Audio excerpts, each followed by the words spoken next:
I thought we might go Sure, chronologically and, just maybe, even though it's not an ethics question per se, sure, but just in terms of background, like how you got started in journalism and, sure. why you wanted to be a reporter and how you got your job and that kind of stuff. Yeah, We'll I go from mean, there. uh, you go back. I grew up in Salinas, California, and I grew up in a kind of an interesting family background. On my mom's side, we're a military family, and she was from South Dakota.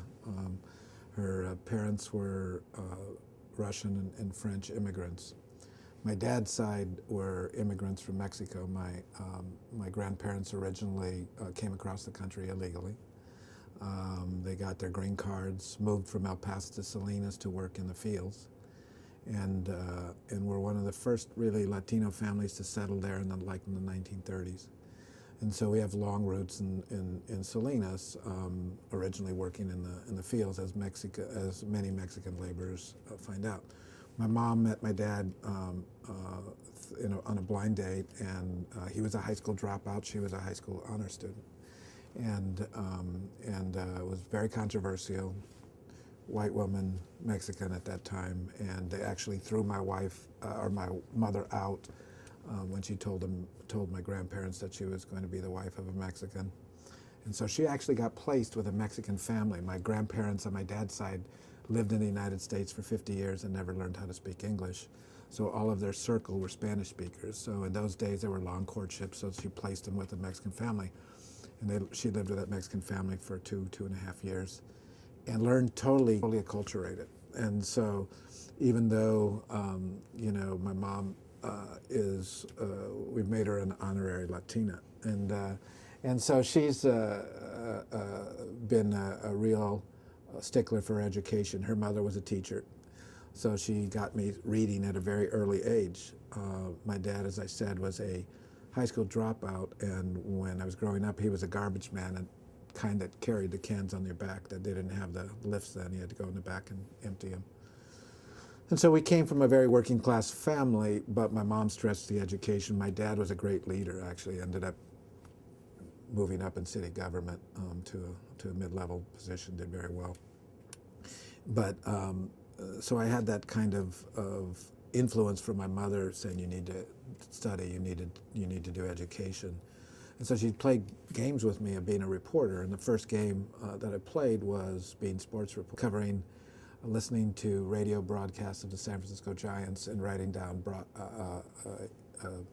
box scores. And so every morning I would go and see if my box scores were accurate. And so that's actually what first got me interested in journalism. I would So this write. was in like the Mays McCovey This was in Cepeda days, right? like 1962. I was 8 years old. Yeah, yeah, yeah.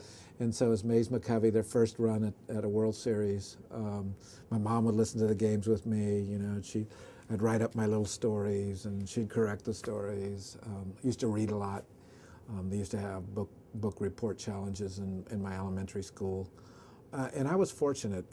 In those days, they would actually track students.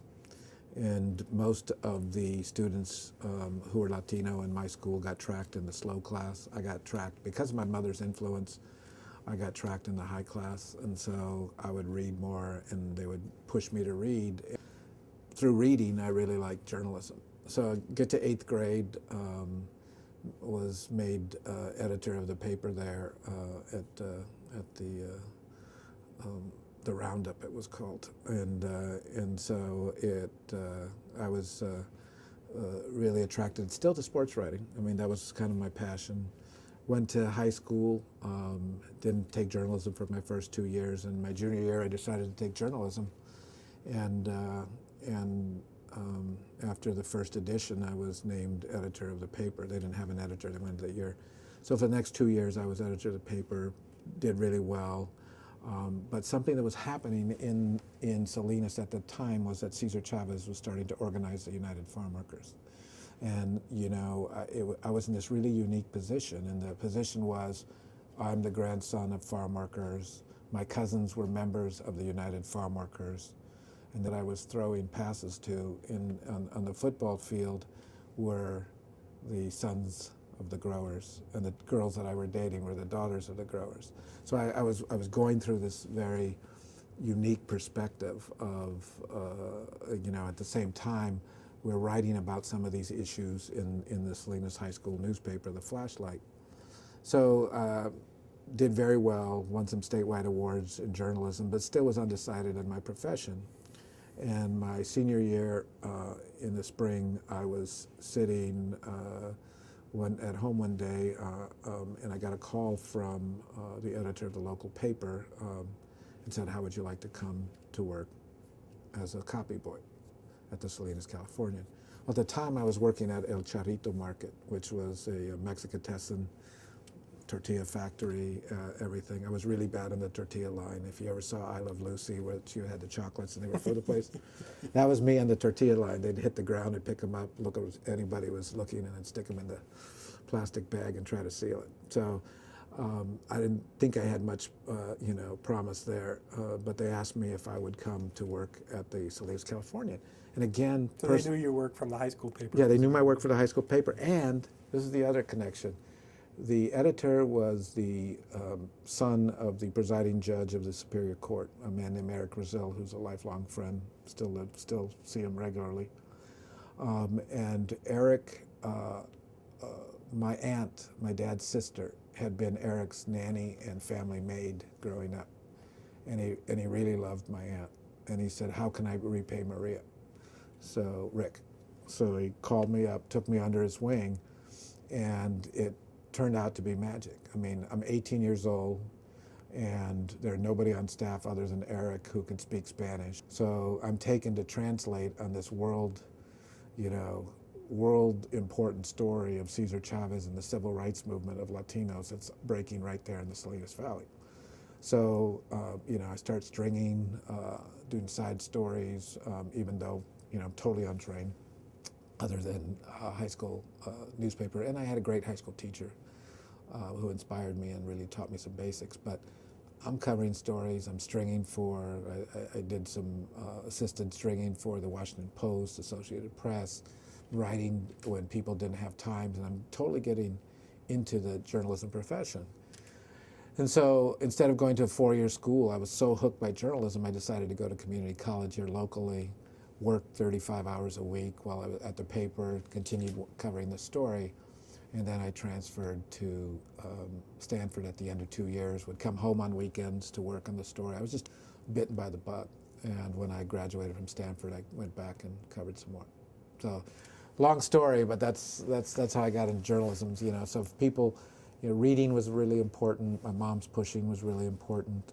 My experiences, I think were phenomenally important, and I think the perspective I brought was different.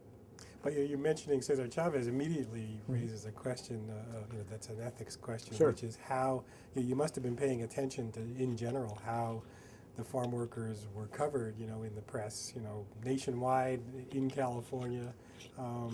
What did you see, in terms of, stereotyping and or other I still see problems with the coverage? I still see it. I still see a lack of depth, a lack of nuance, sophisticated reporting. And I was too young to really recognize what I was seeing at that time. The reporters I worked with actually were quite good. For a small paper, they were very sophisticated, very well read. Eric was he's a Renaissance man really, and so he understood everything that was going on. But watching people parachute into the story was sometimes disconcerting, because they would go for quick quotes, not have done the background research necessary to put everything into context. It was, and it has been, a really interesting ethical challenge. There were some ethical challenges of being one of the few Latinos who were covering Cesar Chavez at the time. Cesar himself expected, because there were so few Latinos, I think, that I would be 100% with La Causa, that I would write things that were pro-Chavez. Well, I had insights that say I wrote pro-Chavez, but they were different insights. I would look at it from a person's perspective, a people perspective, because I think a lot of times, even today, illegal immigrants are demonized. They're not seen as people. They're seen as less than human. you know, the ethical debate over the use of illegal alien. After Sigourney Weaver made her show, that you know, people started thinking about not using that term because it in the general public's mind it made them less than human. What were you using in Salinas? I think at that point we did use illegal alien, and the real debate didn't start until the 1980s. Ultimately, I think it changed to illegal immigrant, but there were a lot of debates. But on the other side, you know, when I was in Salinas, I ultimately went to work. My next step was to go to work in Fresno, and I was going to cover the farm workers in Fresno for the Fresno Bee. And one of the editors at Fresno, very initially, walked up to me and said, "Do you think you can cover Cesar Chavez objectively?" And I said, "Well, what do you mean? I've been covering him for several years now, since I was a kid. I still was a kid. I was like 24, 25, something like that." I said, "I've been covering him objectively for quite a while." And he says, "But," he goes, "you're a Mexican and he's a Mexican." And I, you know, this is kind of I had a sharp mouth always, and my temper flared.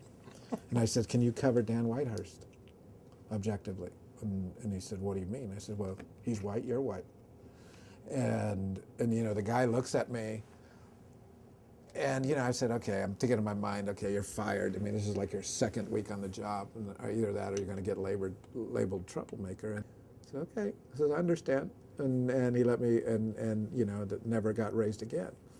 But even later, that same issue got raised years later when I was already editor of the Sacramento Bee, and I had objected to a blog post that one of the editorial writers, one of the editorial columnists had written, in which they took some shots at Cruz Bustamante, who I never thought, Cruz Bustamante was a lieutenant governor, never thought at that time, I think he was Speaker of the Assembly, and I never thought he was a great, you know, leader in some terms, but he was a decent legislator, et cetera. And there were some, you know, shots taken at him, and I thought they should have been edited or at least gone through an editor, but it was posted directly to the web because of a blog. And my publisher calls me in, and instead of saying, you know, you're raising legitimate questions, her first reaction is, well, there's some people who are thinking you're just, you know, defending Cruz Bustamante because you guys are friends because you're both Latino. And I said, I've had lunch with Cruz Bustamante once in my life. I wouldn't consider him a friend. If we ran on the street, he would know me and I probably wouldn't know him. But, you know, even then, you know, the ethical challenges from Caesar expecting a certain coverage, from editors and publishers assuming that you're going to cover, it puts you in a position that many reporters never feel. You know, Steve Lopez has told me that he's gotten that kind of flack in L.A., and of course he's not Mexican in any way, shape, or form. Right. You know, and Spanish, you get it, and it's almost like those who are above you feel compelled that they have to ask that question. I mean, and you know, obviously I didn't take a lot of crap, as I showed you, from at age 25 telling the editor what I told him, and it has irritated me. You know, you can also get in a position getting stereotyped and saying you're going to cover the Latino beat and that's all you can cover. African Americans probably get the same thing, and some people resist. You know, right now at the Walter Cronkite School, I've started a Latino specialization, but you know, I don't worry about what people think anymore, because I think I've proven myself as a journalist over the whole spectrum, and if people want to have their own ideas of where you're coming from, that's fine.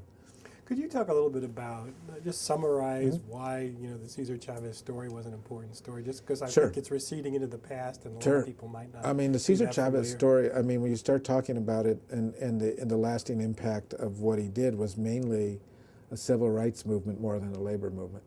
But when you look at farm workers in California and indeed in other heavy farm worker states, Florida, Arizona, some of those battles that he fought back in the 60s and 70s with the United Farm Workers Union are still being fought.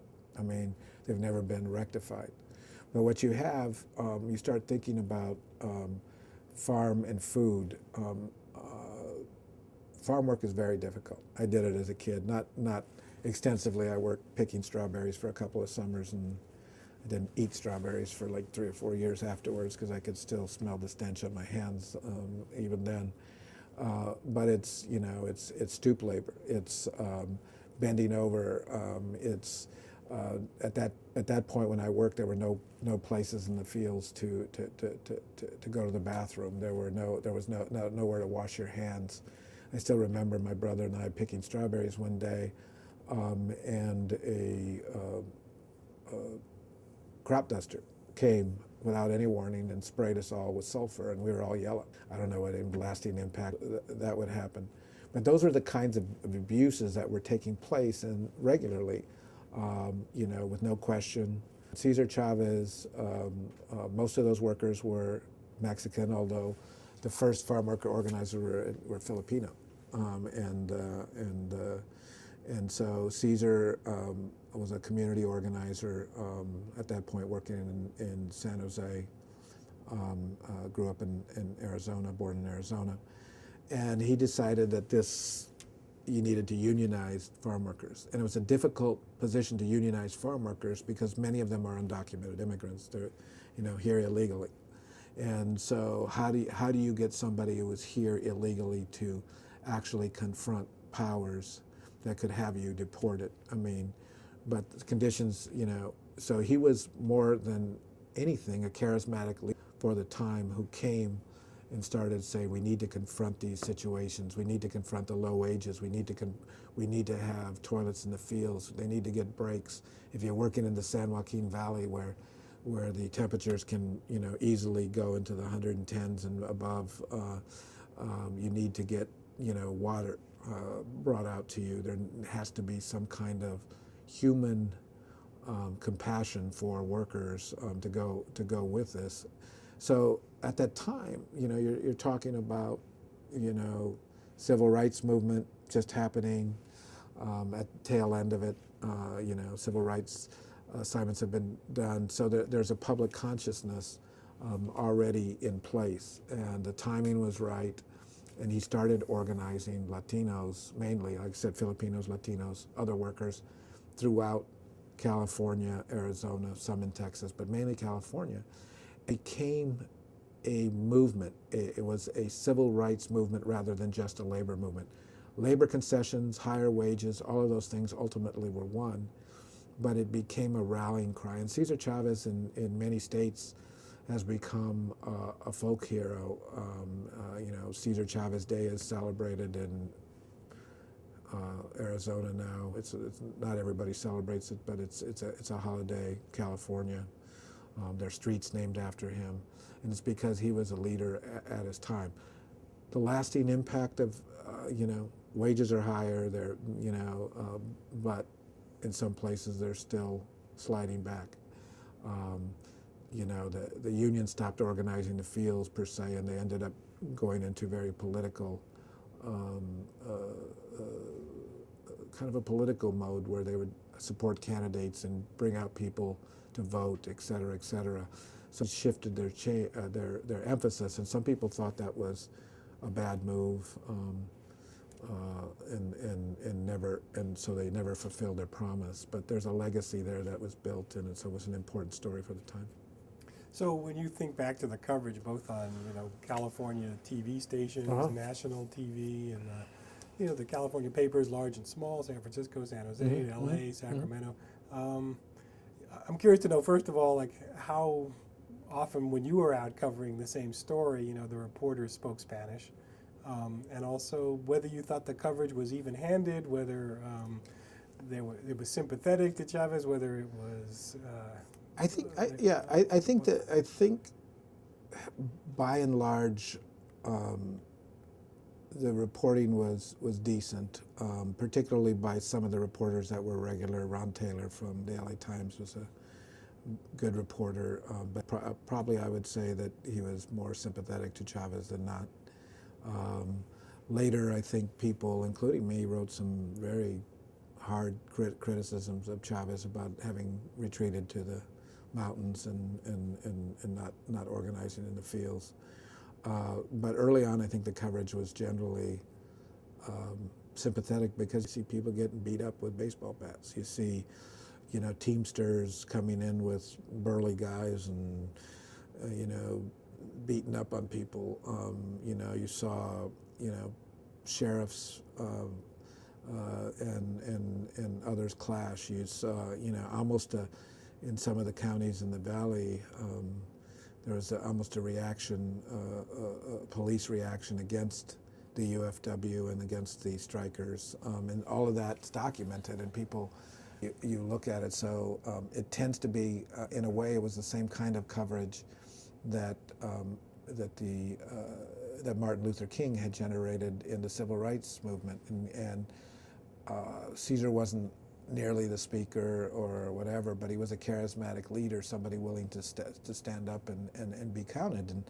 And so a lot of the stories took on the same kind of flair and the same kind of flavor of the coverage of the civil rights movement. So it was an interesting period. How many spoke Spanish? Very few. Very few. Still the situation today. Really? Very Still few. now? Yeah, still not that many speak Spanish. So. But I think that the ones that covered it regularly did a really good job of trying to understand it. And a lot of the Anglo reporters who covered it tried to learn Spanish. So I thought the efforts were there. The TV folks were another story. They were, you know, just by nature, they'd come in for quick hits, go. Not that many knew the background, know what they're doing. You know, they'd get their film of the Long March, or, you know, somebody getting whacked with a bat or something like that, and they'd go.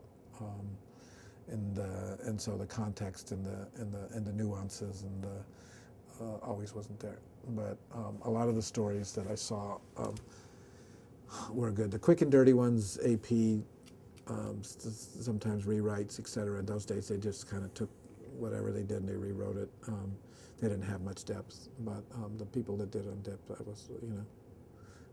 I was impressed, and, you know, it kind of said, okay, this is what I want to do. What about sort of routine coverage of Hispanics, you know, apart from La Causa? I mean, just, you know, in terms of, crime stories. It's the gratuitous mention of ethnicity in stories where it didn't really belong. You know, those kinds of things. It's still troubling. Always has been. I think coverage of Latinos. And other minorities, African Americans, you know, you always hear from those communities that you're portraying us as criminals mainly, you know, pictures.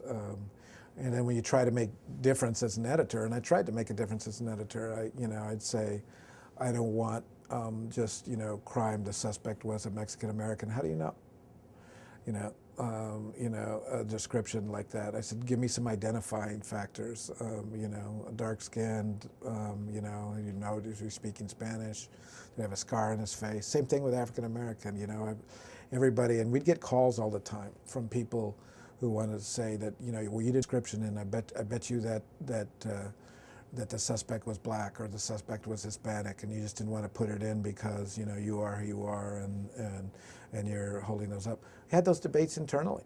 I mean, it's not only the public that you would have the debates. You'd have the debates in when you're trying to diversify a newsroom. I had one of the most diverse newsrooms in America, particularly at the management level, and there were grumblings within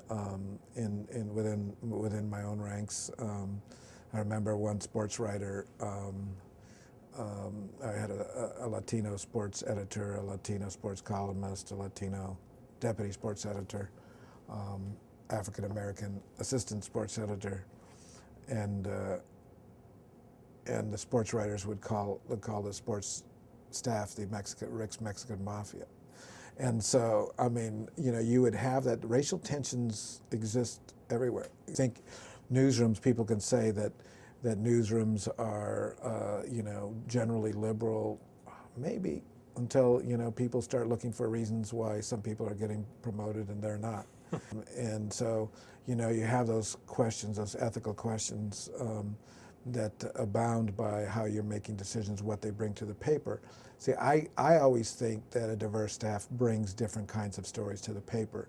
Since I left my paper, people are, there've been a lot of cuts. I understand what's going on. But the stories, the kinds of coverage that we did, there are fewer and fewer of the kinds of stories we did. And I think part of the newspaper's responsibility, and I think it's an ethical one and a moral one, is to reflect the whole community, not just a segment of the community that is going to be appealing to advertisers. They're going to be the high demos that people want, and some of that's changing. The industry's changing. They're aiming, they're targeting toward high demos. In order to get money, and I think that's a wrong way to go. I think that's why you're losing, appeal, circulation, relevance, and it's a bad decision. But in order to get that kind of coverage, you need people who are interested in telling those stories. They don't necessarily have to be Latino or Black or Asian American to tell those stories. In fact, the reporter at the Sacramento Bee that became the ethnic affairs reporter, Stephen Maganini, is a Jewish Italian from Brooklyn who was just interested in doing these stories.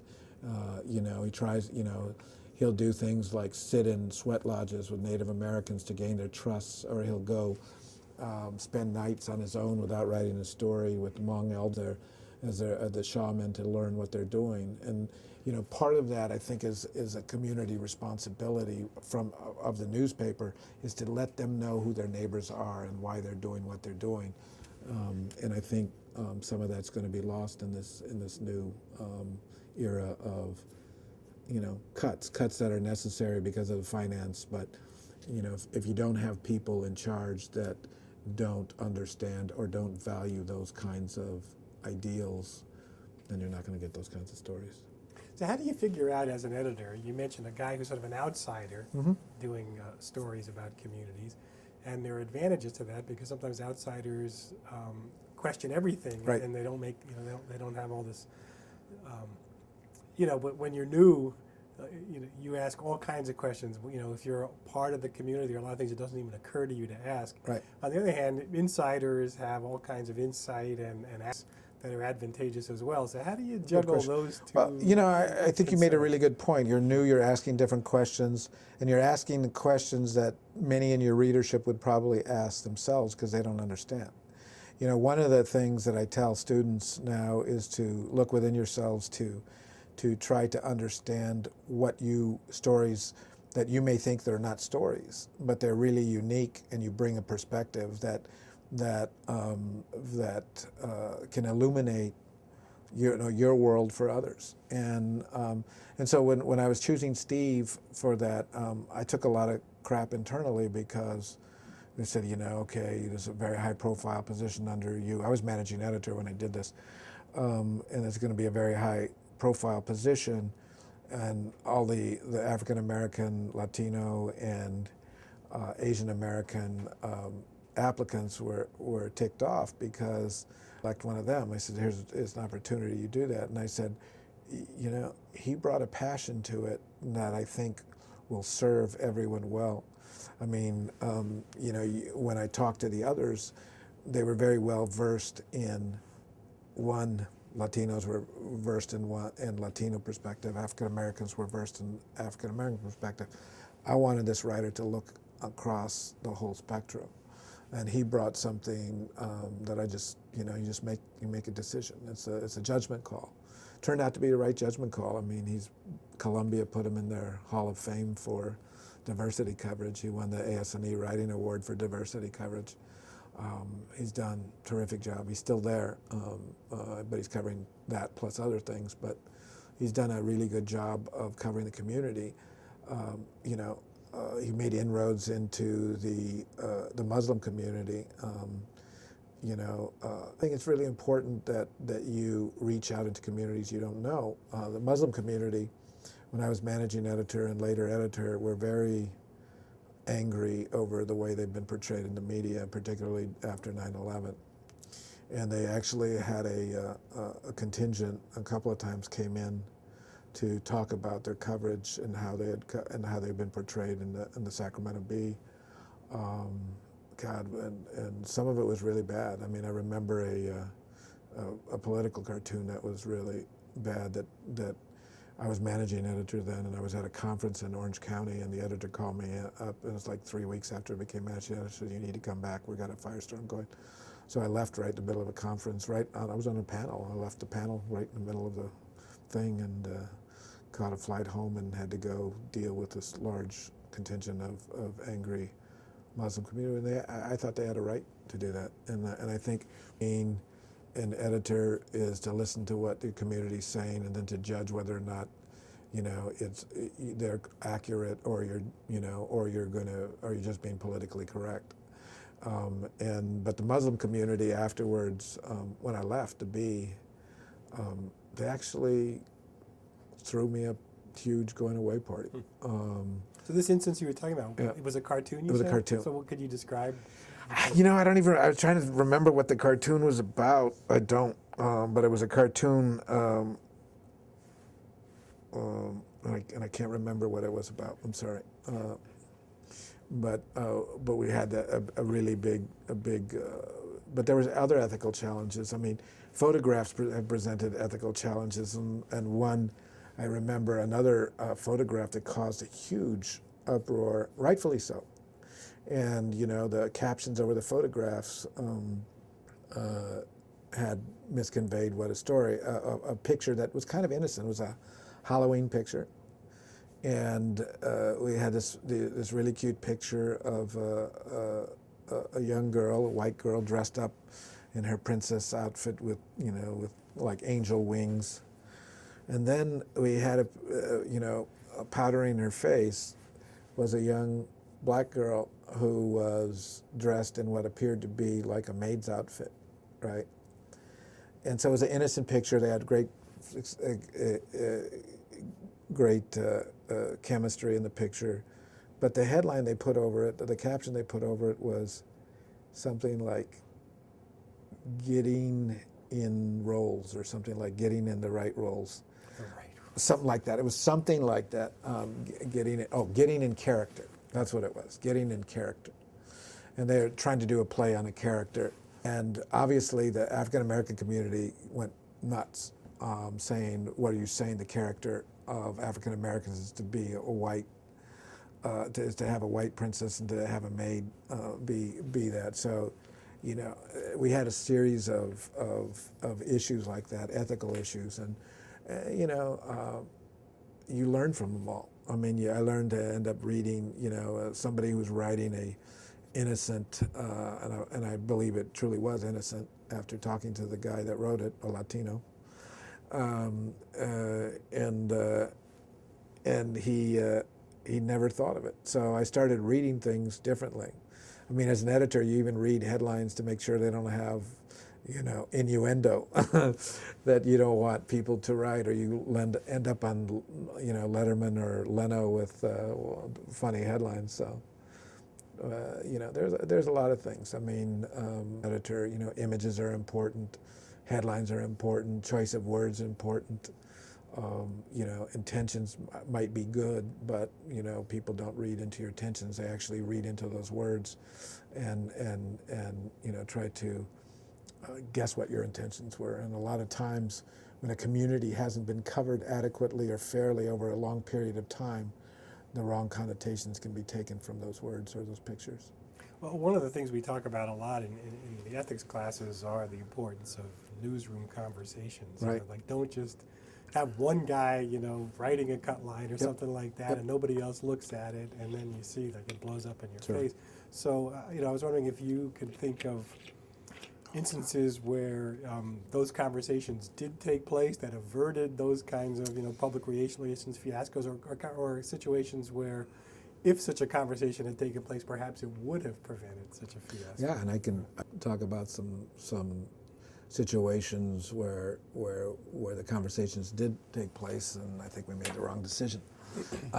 But sure, there have been many conversations that took place that I think that have averted public relations disasters. I can think of one right at the top of my head, is that we did a story looking at a cheerleading team in a low income area of Sacramento, and this cheerleading team had a series of tragedies. One young girl died of lupus. Another one was struck by some disease, and we followed them over a period of months and how they were coping with the tragedy. Very nice story, but over a period of months we took photographs, everything, and then rolled along multi-series, multi-part series. And one of the stories was about the Hmong girl who had died of lupus. It was a traditional family who didn't allow you to go to doctors, so she was treated by a shaman. Ended up dying. We ended up going to the funeral, and the family was totally with us, even during their grief. They allowed us unbelievable access. And we took these beautiful pictures, including one that was quite tender, of the girl lying in her casket. She looked like she was asleep. It wasn't, dressed up in traditional Hmong. And they had the mother touching her and all of the aunts touching her, and the face expressions. It was just a wonderful, wonderful moment captured. And first, the question we had to whether or not we print the pictures of a dead child. And the photograph was a wonderful photograph. They wanted to print it. But then I raised the question okay, this is 6 months. We're printing it like 4 months, 6 months, I can't remember, after the kid has died. I said the family was okay with it then, but what about now? Do they, what happens if we bring up these memories 4 months later? They said, oh no, the family's cool. I mean, they're cool. And I said, so I listened to everybody, and the consensus was no, to print it. And so I said, I don't think we should do that, and without checking with the family. They said, well, that's, self-censorship and, giving the family control, and there's a big debate internally over that. I said, no, it's human courtesy. And I said, part of what we do, yeah, we can be cold, we can be hard, yeah, we have a right to publish, but, do we publish when your gut instinct's saying that they deserve the courtesy? Since they let us into this very private moment, do they deserve the courtesy to find out what the reaction was? So the reporter and the photographer went out, showed the picture to the mother, said we're planning on printing it, and the mother kind of went off the deep end. I mean, she went into hysterics, kind of ended up, I think, a couple of nights in the mental ward, etc. And, and so the reporter and the photographer, I didn't hear this very much as an editor, came back and said, you were right. Even though we had that conversation, but you were right. Because, and I think you do that in stories when you're with folks who aren't used to dealing with the media. I think you have a responsibility to take the extra step, the ethical responsibility to take the extra step and make sure that they understand the impact of what you're going to do.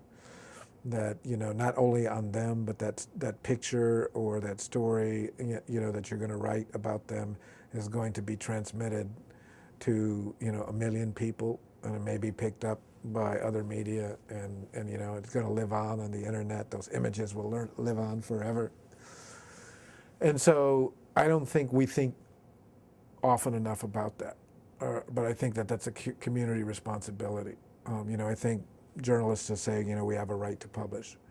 We'll publish people's salaries in public because we can. Do we ask the question, do we need to publish that secretary's salary? Do we need to publish the janitor's salary? The high level people, that used to dealing with the public, I think it's fine. I mean, they're big boys and girls, and they should know what's coming, and they're in public service. But we have to ask those questions, and I fear and I know that too often people don't ask them. So I wanted to follow up on something you mentioned a little bit ago about debates about, when is race/ethnicity relevant in stories. Did you ever wind up developing a standard for that? Yeah, you I could did. share with us so we know. The standard was in crime stories, for example, I didn't allow just saying that the suspect was a African American male, 6'2". They had to have other distinguishing facts. And why? Explain why. Because I looked at it and saying it reinforced people's negative images. Part of it to me was, when I talked to some folks, they're already saying that they notice that people are walking across the street when they're walking down the street. Does every African American then become a suspect in a person's mind? And so, but if you're doing more identifying as African American male with a large scar on his left cheek, you're narrowing the field, and it actually, if the purpose is to help police catch somebody or the public to be aware of who's knocking on your door, then you don't want every suspect, every Latino male or every minority male or even every white male to become a suspect, an automatic suspect. I don't think that's the way you build community. Identifying marks, I'd say go ahead, and it wasn't always clear. There was always debate: is this enough to print? Took a lot of heat, because I had changed I had continued the policy of my predecessor, Gregory Favre, but there was a lot of pressure on me, even internally from people higher in me to change that policy, and I never did. I think it was the right thing to do. I don't, I mean, we had cases where we one time said the suspect was an African American male, and it turned out to be a white guy. I mean, come on, and you see as well. You've seen the cases, the latest one where the woman who threw acid on herself in Seattle and claimed that it was an African American woman who had splashed her face with acid. It turns out that she did it to herself. But you had the cases in Boston where they said that they had been kidnapped and their kids had been taken by African American males.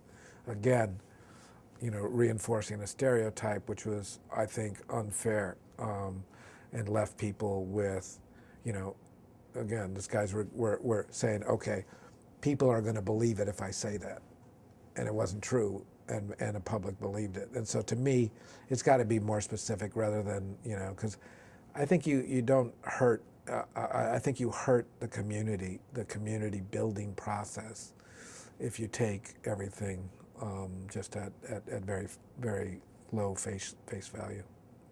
So in your own career, you develop all these ideas about ethics, about doing the right thing. I mean, in your case, like, where did it come from in terms of, like, how much of it was, formal training when you heard, how much of it was mentoring by the editors you worked under early on? I mean, how do you develop this set of guidelines or principles for yourself? I think the guidelines and the ethics I developed were really developed primarily in my childhood. I think my mom and dad and my grandparents, they were poor, but they were really honest people. My hero when I was a kid, a young kid, was the Lone Ranger, truth, justice, and America. And he had his, trusty Native American friend. Unfortunately, his name was Tonto, which in Spanish translates to dummy. I didn't know that. Yeah, tonto. And so, but I liked what he did. He helped folks, and even watching those shows and those values. And then my high school journalism teacher, Art Gallegos, was very good. Talked a lot about ethics. And then I had three great mentors. Eric Brazil, who I've already talked about, who picked me out of the El Charrito market. And then I was about to quit journalism, actually, after I got to the Sacramento Bee, because I never could move up. I was being, kind of like pigeonholed. I felt like, folks didn't respect me because I had come from the Fresno Bee to the Sacramento Bee, and the whole terrible hierarchy that occurs within news organizations. I know. I feel lucky that you're even speaking to me as somebody who's at the Modesto Bee. But you start thinking. I was thinking about that, and I had this guy named Bill Endicott, who's again, I'm supposed to have lunch with him on Friday. But Bill was the former political Capitol Bureau chief of the Sacramento Bee, and he just took me under his wing. I remember the day he called me in, and he said, and I said, "Oh man, what did I do again?" He closed the door, and he says, "Why have they been keeping you on the sidelines covering this, penny ante stuff?" He goes, "You're really good." He says, So what were you covering? Politics. I was covering for Fresno and Modesto. And he says, "You're really good." He says, "You may be the best political writer in Sacramento." And he said, "I'm going to give you an opportunity. I believe in you." And, when you hear people believe in you and you look at their ethics and how they conduct themselves. And then Gregory Favre, the editor of the Sacramento Bee, the senior vice president of McClatchy, he promoted me. I was essentially a recruiter. I was assistant managing editor, but I was essentially the recruiter. Did special projects for him, edited special projects.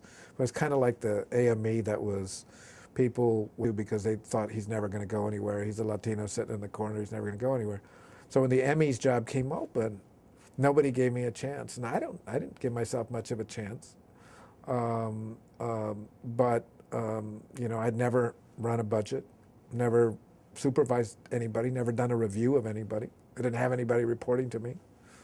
And all of a sudden, out of a nationwide search, he chooses me to be managing editor. And I still ask him, "Why'd you choose me?" He said, I knew you would have to grow. But he said, "You had the ethical foundation that I was looking for. You were very principled, You had, and he said, I knew you wouldn't be the best managing editor I could hire at that moment." He said, "I knew you would be in about 2 years." And so, he taught me a lot about the whole issues about race. I mean, this was he's a distant cousin of Brett Favre. But he says he doesn't know it. He pronounces his name Favre. Brett's cousin Favre. Right. Yeah, he pronounced his name right. And he grew up in Bay St. Louis, Mississippi, and Bill Endicott grew up in Kentucky, and Eric Brazil grew up on the other side of the tracks in Salinas. And why were these folks attracted to me? Why did they take me under their wing? And I think it's because we shared the same values, the same principles, the building blocks. We cared about people. We had passion for the business, and we had a lot of principles ingrained to us by our folks, and we talk about to each one of them. All of them had their real ethical values set in their young childhood, which is, I think, the same way that and then honed by the people you hung around. So one thing I was curious to ask you is situations that you either were involved in as a reporter or an editor, or things that you observed on the sidelines when you were watching somebody else handle a situation where there was some real, some decision to be made, Sure. some dilemma Sure. that presented itself, and whether, things that you recall either that somebody handled it well or somebody handled it poorly, made the wrong decision. Either way, I mean, paragons and also people who took the chicken's way out. Well, I think some of the things that are happening today are with new media. Is the evolution of ethics online is still being shaken out. I don't agree with some of them. There was one guy that ended up tweeting something that wasn't accurate, and he got suspended by a major newspaper, it was Washington Post. And he got suspended, but if you would have intentionally written something in a newspaper, the penalty would have been harsher. And so you start looking at that, and I start thinking about, okay, are the standards changing for online? The hardest things for me to deal with were a series of fabrications and plagiarisms. I was going to ask you about that. And it's a very difficult situation because the people that generally got caught were extremely talented. And when you start looking at we built a very talented staff, and the folks part of it is they don't live up to their own standards, you know, and part of it is being lazy, and part of it is being, you know, basically something, the ethical values that we talk about aren't, you know. The hardest one, well, one of the hardest ones I did was Diana Griego Irwin, who was a Pulitzer Prize winning reporter who then became a columnist. She won a Pulitzer as part of a series of stories, public service done by the Denver Post, looking at kids, you know, missing kids whose pictures were put in the milk cartons. She then went to the Orange County Register as a columnist, won the AS&E Writing Award, then came to the Sacramento Bee. And we had this really difficult time. You know, Diana was hired by Gregory. She was, and Peter Bhatia, who's now was the managing editor of the Sacramento Bee at that point. He's now executive editor, or now he's editor-in-chief at the Portland Oregonian. Yeah. And Peter's a dear friend as well. But they hired her, and the system was that she reported directly to Gregory. And so she got used to having him edit all of her stories. Even if Gregory was a real hands-on editor, if he was in Egypt, he would have stories faxed to him so he could edit them. And so edited very, very closely with Gregory. When I became editor, ultimately, I would look at Diana's columns, but I didn't think that that was the right structure. So I had her report to the Metro staff. She was a Metro columnist, and the Metro editors would read her story and edit their stories. Well, one day the editor on charge on a weekend was reading her Sunday column, and she had asked Diana in editing. I said, edit it hard, ask lots of questions. And this editor did the right thing. And she asked Diana, you know, can you tell me the name of a bar where this bartender that she had quoted worked at?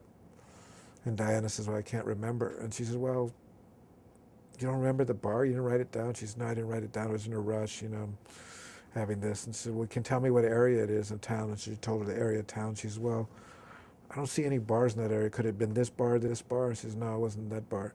And so the whole story seemed fishy. So the managing editor calls me up after this line editor had called the managing editor. So I say, let's hold the story. So then I started thinking, I said, oh man, this may not be good. So let's find the bar. And so did she fabricate it?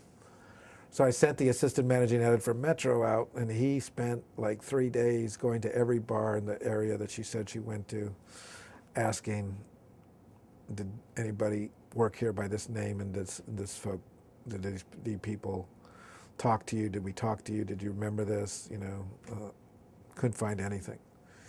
Call in Diana. She swears she did that. So I kept her on with pay, but I held the column.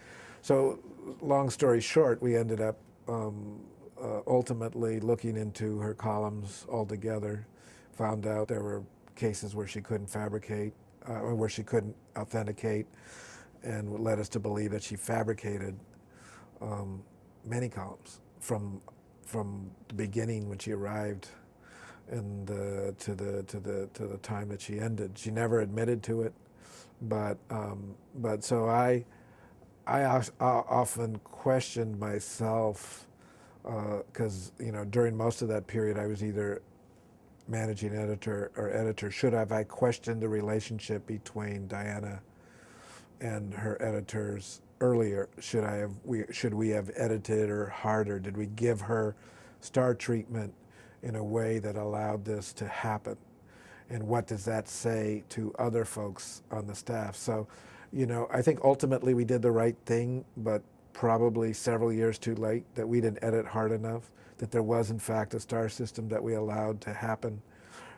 I think in the end we probably handled it right, but in the beginning we handled it very poorly, and we allowed that to happen and allowed that to fester and allowed her to feel that comfortable, that she felt comfortable enough to make up stuff and not being able to be held to the same standard. That, interestingly, I had readers call me up and say, Peter Bhatia's mother-in-law, one of them, I went to her house and she said, you fired Diana? And I said, yeah, I did. She said, she was my favorite writer. And I said, well, she fabricated. She said, I don't care. I wish they would have fired you. And so, she had made a connection with people who, and they didn't care if she was telling tall stories or, they didn't care. They liked her and they've connected with her, and she was right. Nobody objects to novels, right? Yeah, that's what it was. I mean, but that's not what newspapers are about. Yeah. Obviously, to me, fabrication is the ultimate, kind of like transgression. Plagiarism, there are degrees. If you lift a paragraph and you don't attribute it, it's your first offense, you're going to get, suspended and warned not to do it again. If you do it multiple times, you're going to get out. But for me, when you're making stuff up and I don't have the trust that I'm sending you out and I can't trust the reporter, this whole business is based on trust. It's something I'll be talking about tonight. This whole business is based on trust. And, and what we have to do, we have to sell as journalists to the public is credibility. And if they can't trust what we write, if we can't trust our sources, if we can't trust that the government officials are being fair and accurate in what they're reporting, if we can't trust that in general that the cops are going to have society's back, then the whole democracy we have in the United States breaks down. And you're seeing that right now in Mexico. That whole system is breaking down in Mexico, and it's right there before your eyes. So, for me, when you're fabricating, and as an editor, I cannot trust my reporter. And it's the same thing, if at some point, if in this whole shakeout, if the publisher and the editor, don't get along, or if editors don't want to cut, and the corporate folks says, well, I can't trust them to cut. Hey, it's time to make a change. And there's different things. This whole system develops on a system of trust, and that's what we're about. So I have a couple of questions about Diana's situation. One is, my impression is that she did a lot of columns about illegal immigrants, and there had been fairly highly publicized cases where the exposure of somebody's name led to INS agents swooping in and deporting somebody. So you could see where there'd be a lot of sensitivity about not wanting to reveal the names of sources, in those kinds of columns. Sure. Did that become an enabling device for her? Perhaps. I think anonymous sourcing is scary. I think when I was president of the American Society of Newspaper Editors, I actually had a national conference, trying to get together a national standard for anonymous sourcing. It didn't go anywhere, of course, because nobody could agree. But I think anonymous sourcing is dangerous. You can make up quotes. You don't have to tell anybody anything. On the other hand, you are right. I mean, if you're trying to write about illegal immigrants and you're afraid of deported, or if in the case of Mexico you're interviewing people and you're afraid that the drug cartels might execute them, you look at anonymous sourcing in a different light. Did that probably enable Diana? I don't know, because a lot of the stuff she did, I mean, there was one of them that she did, I just the one that sticks in my head. I still remember talking to her, and she ended up writing about a woman who had allowed a homeless person to live in like an add-on to her house. It wasn't actually another room, or it wasn't actually a garage, but it was like a storage room, and she had allowed the homeless person to do that. And she described the house. She described the area the house was in. She described a cat curling the cat's tail around the coffee maker as she was interviewing. So I said, Diana, take me to the house. I said, take me to the house. Just drive me to the house. I said, it's only a few blocks from here. We'll drive up and down Boulevard Park until we find this house. So he says, well, I did the interview by phone. I said, so how could you describe the cat curling its tail around the coffee maker? My kids would say, busted. Yeah, your kids would say, busted. She didn't cop to it. She said, well, I said, so you're telling, she said, well, the woman was describing things to me. And I said, so you're telling me that during a conversation, the interview, that you're saying, what's your cat doing now? Is it curling its tail? You're busted, but they're never willing to do that. And so, with 100% certainty, am I sure that every case that we thought she fabricated? Probably not 100, but pretty 99.5. And so, but the doing stuff on illegal immigrants, using anonymous sourcing gives you the potential to make stuff up. And that's why I like putting names by it. Again, it goes back to that whole idea of trust and credibility. But there are certain situations, Watergate, you needed to protect that anonymity. But again, it goes back to you trust your reporters. Is that buying, have they given you a reason to trust them? Does the public have a reason to trust you? One of the things that scares me about the future, are we going to erode that trust? Has accuracy given way to immediacy? It's a big issue. People now, when I talk to editors, they just, I had one of the folks at McClatchy one time said, you're not getting on the web fast enough. I said, I want to be accurate. And he said, well, my new motto is, instead of ready, aim, fire, it's fire, ready, aim. And I said, well, it's not mine. And it's, I think that ultimately we will damage ourselves as we're trying to differentiate ourselves on the web as established institutions, as the credible news organizations. I think we will damage ourselves by taking approaches like that. The one real follow-up I wanted to ask about this is, what did you do in terms of preventative measures after these serial fabrications were uncovered? Yeah, we had Bob Steele come in from the Poynter Institute. We had, I did to do a series of stuff on ethics. We wrote policies, very explicit policies on, and handed them out to everybody who was on staff. Everybody I interviewed for a job from that point on, I talked to them about fabrication, plagiarism, made them sign before they started something that said, if we fabricate, or we understand that fabrication or plagiarism is not part of the DNA at the Sacramento Bee, and anything like that could lead to up to and including termination.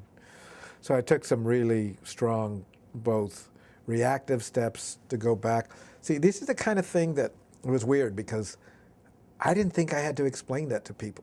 It was, I thought it should be part of the reporter or the editor's DNA. I thought this should have been ingrained in us through our careers or through journalism schools, or, from my own perspective, through your own childhood.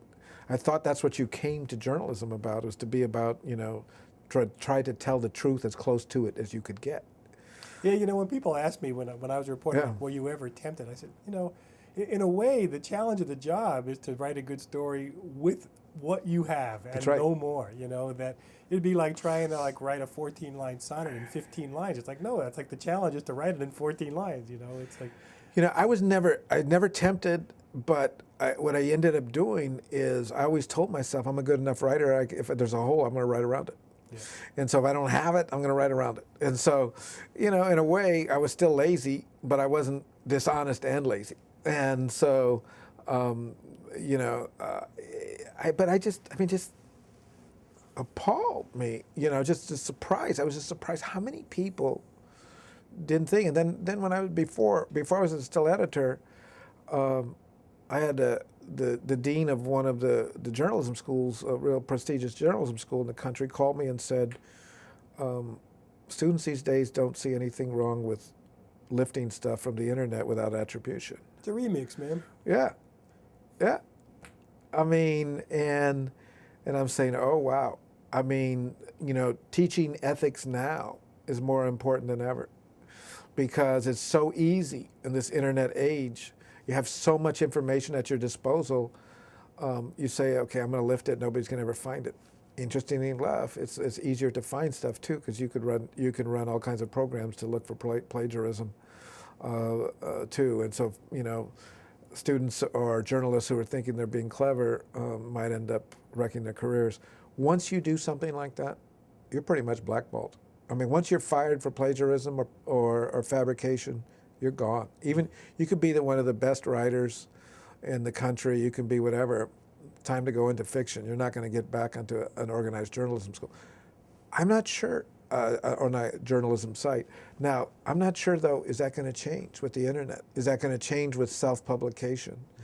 Do the standards change nowadays? And it's a challenge that I think that we as educators now and the current crop of editors and reporters and bloggers and people who are doing their own sites is a challenge that discussion needs to be had.